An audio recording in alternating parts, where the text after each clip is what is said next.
প্রিয় ছাত্রছাত্রীরা, আজকে আমি তোমাদেরকে এই ভিডিওর মাধ্যমে ক্লাস 9 এর ভৌতবিজ্ঞানের যে প্রশ্নগুলো দেওয়া হয়েছে রায়মার্টিন প্রশ্নবিচিত্রা দ্বিতীয় সামেটিভের জন্য, অর্থাৎ দ্বিতীয় পর্যায়ক্রমিক মূল্যায়নের যে প্রশ্নগুলো দেওয়া আছে স্কুল নম্বর 5-এ, সেখানে পেজ নম্বর 281, এই 5 নম্বর স্কুলে এমসিকিউ মেসিকিউ টাইপসের যে প্রশ্ন আছে, অর্থাৎ প্রশ্ন 1-এর যে প্রশ্নগুলো আছে, সমস্ত প্রশ্ন উত্তর আমরা আজকে এই ভিডিওর মধ্যে আলোচনা করবো। এবং এর আগের যে স্কুলগুলো ছিল 1 থেকে 4 অবধি, সেই স্কুলগুলোরও প্রশ্ন উত্তর আমরা অলরেডি চ্যানেল আপলোড করে দিয়েছি। তোমরা প্লেলিস্ট থেকে সেই প্রশ্ন উত্তরগুলো অবশ্যই সেখান থেকে দেখে নেবে। আজকে দেখো আমাদের 5 নম্বর স্কুল।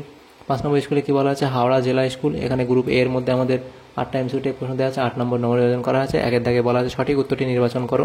1-এর দাগের 1-এর প্রশ্নে বলা আছে এনটিপিতে 56 গ্রাম N2 এর আয়তন।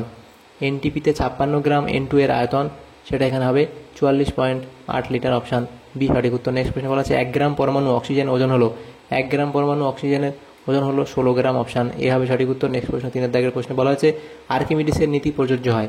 আর্কিমিডিসের নীতি প্রযোজ্য হয় তরল ও গ্যাসের ক্ষেত্রে।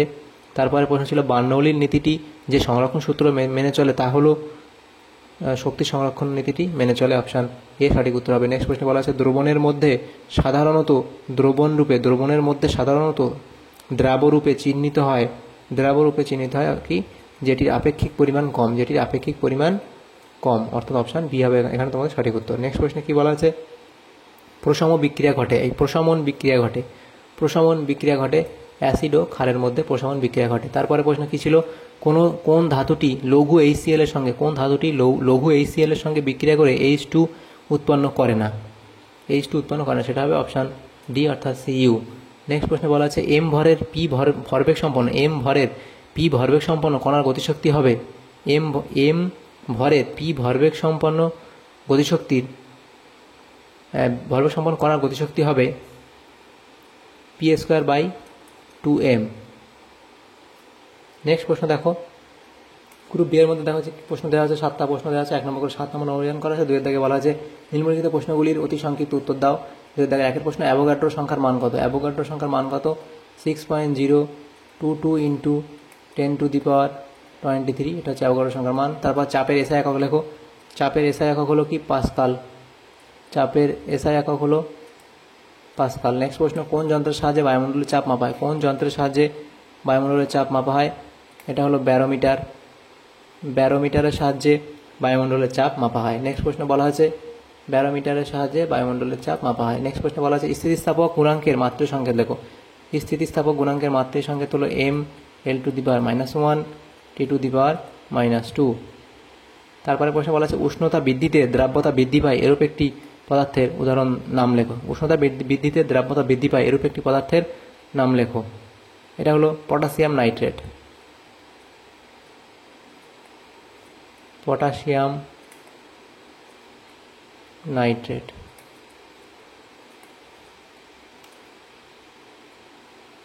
সংকেত হলো KNO3। নেক্সট প্রশ্ন মানুষের রক্তের পিএইচ এর মান কত? 7.35 থেকে 7.45 এর মধ্যে। নেক্সট প্রশ্ন একটি বস্তুকে উপরের দিকে ছুঁড়ে দিলে এর বেগ যখন ক্রমশ কমে শূন্য হয় তখন স্থিতিশক্তি সর্বোচ্চ হয়। উক্তিটি ঠিক না ভুল লেখো। কি বলা আছে? একটি বস্তুকে উপরের দিকে ছুঁড়ে দিলে এর বেগ যখন ক্রমশ কমে শূন্য হয় তখন স্থিতিশক্তি সর্বোচ্চ হয়। উক্তিটি ঠিক না ভুল লেখো। উক্তিটি ঠিক বলা হয়েছে। তাহলে এখানে যে প্রশ্নগুলো দেওয়া ছিল গ্রুপ বি এর মধ্যে সমস্ত প্রশ্ন উত্তর আমরা আলোচনা করলাম, অর্থাৎ গ্রুপ এ এবং গ্রুপ বি 5 নম্বর স্কুলের যে প্রশ্নগুলো ছিল সমস্ত প্রশ্ন উত্তর আমরা আলোচনা করলাম আজকে ক্লাস 9 এর ভৌতবিজ্ঞানের সেকেন্ড সামেটিভের জন্য। তো যদি তোমাদের ভিডিওটা সামনে উপকার এসে থাকে তো অবশ্যই লাইক করবে এবং বেশি বেশি করে বন্ধুদের সাথে শেয়ার করবে। আর পরবর্তী স্কুলের প্রশ্ন উত্তরগুলো পাওয়ার জন্য আমাদের চ্যানেলটাকে অবশ্যই সাবস্ক্রাইব করে রাখবে। Thanks for watching.